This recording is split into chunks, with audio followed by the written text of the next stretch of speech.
Hi friend, this is Sahid Shahbaz और आप देख रहे हैं मेरा यूट्यूब चैनल शहबाज एजुकेटर्स।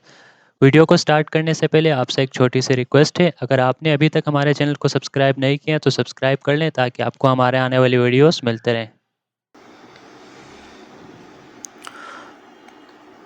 तो हम क्लास 9 फिज़िक्स चैप्टर नंबर 9 को डिस्कस कर रहे थे और उसमें हमने पहले लेक्चर में हीट और टेम्परेचर को डिस्कस कर लिया था।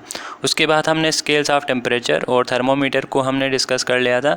आज के लेक्चर में हम chapter number 9 thermal properties of a matter में से हीट कैपेसिटी और उसके बाद स्पेसिफिक हीट कैपेसिटी को डिस्कस करेंगे और उसके बाद एक न्यूमेरिकल को हम सॉल्व करेंगे। तो सबसे पहला है heat capacity. Heat capacity in term of physics that describe how much heat is added to a substance to raise its temperature by 1 centigrade. मतलब किसी भी सब्सटेंस को अपनी 1 सेंटीग्रेड टेम्परेचर बढ़ाने के लिए उसे जितनी amount of a heat absorb करनी पड़ेगी उसे हम क्या कहेंगे, उसकी हीट कैपेसिटी कहेंगे।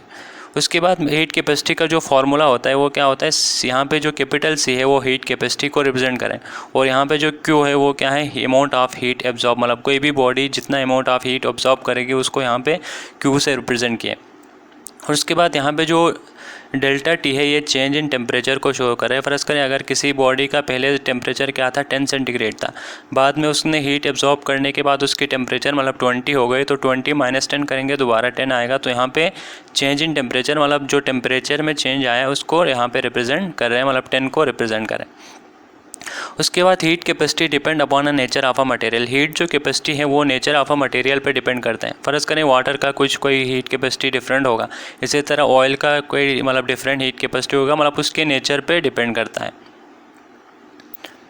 उसके बाद हमने एक यहाँ पे एग्जांपल लिया, मतलब 2 बीकर से, उसमें क्या है, mass of water and oil. मतलब 2 बीकर है, इस एक में वाटर है और एक में क्या है, ऑयल है, मतलब दोनों बराबर है। उसको हमने क्या किया, हीट किया दोनों को, मतलब 3 मिनट्स के लिए हमने दोनों को बराबर हीट किया। उसके बाद हमने ऑब्ज़र्व किया जो ऑयल का जो टेम्परेचर था वो डबल हो गया वाटर से। मतलब ऑयल का जो टेम्परेचर है वो डबल हो गया वाटर से। फ़र्ज़ करें अगर वाटर का 1 सेंटीग्रेड हो गया तो ऑयल का कितना हो गया, 2 सेंटीग्रेड। तो यहाँ से हमें पता चल रहा है ऑयल का जो हीट कैपेसिटी है वो क्या है, कम है, और वाटर की जो हीट कैपेसिटी है वो क्या है, बहुत ज़्यादा है। मतलब हीट कैपेसिटी ज़्यादा होने की वजह से उसकी जो टेम्परेचर है उसमें कम से कम चेंज आ गई। उसके बाद है specific heat capacity. Specific heat capacity किसे कहेंगे, amount of a heat required to raise the temperature of 1 kg of a substance through 1 centigrade. इससे पहले हमने हीट कैपेसिटी में देखा था, मतलब उसमें हमने किसी भी सब्सटेंस को अपनी 1 सेंटीग्रेड टेम्परेचर बढ़ाने के लिए जितनी अमाउंट ऑफ हीट चाहिए थी उसे हमने उसकी हीट कैपेसिटी कहा था।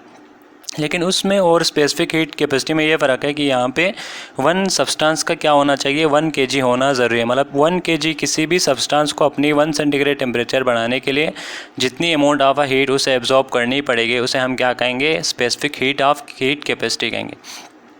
हीट कैपेसिटी में हमने कोई भी सब्सटेंस कहा था उसमें 1 kg होना ज़रूरी नहीं है। किसी भी सब्सटेंस को अपनी 1 सेंटीग्रेड टेम्परेचर बढ़ाने के लिए जितनी अमाउंट ऑफ हीट एब्जॉर्ब करनी पड़ेगी उसे हमने हीट कैपेसिटी कहा था। लेकिन स्पेसिफिक हीट में यहाँ पे ये स्पेसिफिक है, 1 kg ऑफ अ सब्सटेंस होना ज़रूरी है, जिसको अपनी मतलब 1 kg सब्सटेंस को अपनी 1 सेंटीग्रेड टेम्परेचर बढ़ाने के लिए उसको जितनी हीट एब्जॉर्ब करनी पड़ेगी उसे हम स्पेसिफिक हीट कैपेसिटी कहेंगे। यहाँ पे जो स्मॉल सी है वो स्पेसिफिक हीट को रिप्रेजेंट करे और यहाँ पे कैपिटल सी है वो क्या है, हीट कैपेसिटी को रिप्रेजेंट करे। तो यहाँ से एक ही स्पेसिफिक हीट कैपेसिटी किसके बराबर है, heat capacity divide by mass of a substance, मतलब जो मास होगा उसका।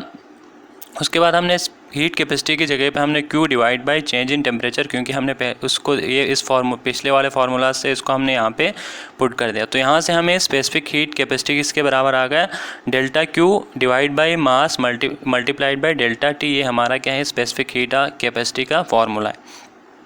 यहाँ पे जो C है उसे हम क्या कहेंगे, ये एक कांस्टेंट है और ये है किसी भी मटेरियल का स्पेसिफिक हीट कैपेसिटी, और ये नेचर पे डिपेंड करते हैं। मतलब वाटर का कुछ और होगा, ऑयल का कुछ और होगा, और इसकी जो यूनिट क्या है, जूल पर किलोग्राम पर केल्विन इसका क्या है, यूनिट है। उसके बाद है effect due to large specific heat of water. मतलब वाटर की जो स्पेसिफिक हीट कैपेसिटी है वो क्या है, बहुत ज़्यादा है, जिसकी वजह से वो इन्वायरमेंट में बहुत ज़्यादा अहम किरदार अदा करते हैं टेम्परेचर को मेंटेन करने में। तो सबसे पहला इफेक्ट क्या होगा, वाटर की स्पेसिफिक हीट कैपेसिटी ज़्यादा होने की वजह से the large amount of water in ocean lakes help to maintain temperature ranges in their surrounding. मतलब हीट कैपेसिटी ऑफ वाटर बहुत ज़्यादा होने की वजह से जो सराउंडिंग में जो जितने भी हीट होंगे वो वाटर क्या करेगी, ओशंस में जो वाटर है, लेक्स में जो वाटर है वो अपनी सराउंडिंग के हीट को एब्जॉर्ब करेगी और जो सराउंडिंग का जो टेम्परेचर है वो क्या रहेगी, मेंटेन रहेगी। उसके बाद दूसरा पॉइंट क्या है, water with coolant is use to reduce temperature of engine through radiator of a vehicle. मतलब आप लोगों ने देखा होगा कोई कार वगैरह, कोई मतलब बस वगैरह में हम क्या डालते हैं, उसके इंजन में हम पानी डालते हैं। तो उसमें हम पानी क्यों डालते हैं, क्योंकि वाटर की क्या है, हीट कैपेसिटी बहुत ज़्यादा है, जिसकी वजह से वो इंजन से जितने भी मतलब हीट निकलेगी उसको वो एब्जॉर्ब करेगी और मतलब इंजन को ख़राब होने नहीं देगी, क्योंकि वहाँ पर टेम्परेचर कम हो जाएगी। हीट क्या करेगी, वाटर हीट को एब्जॉर्ब करेगी तो टेम्परेचर मेनटेन रहेगी। इसी तरह water also maintain to our help body temperature. मतलब वाटर क्या करे, जब हम पानी पीते हैं जिसकी वजह से वाटर क्या करेगी, हमारे जो अंदर है वो हीट को क्या करेगी, एब्जॉर्ब करेगी, जिससे हमारी बॉडी की जो टेम्परेचर है वो मेंटेन रहेगी।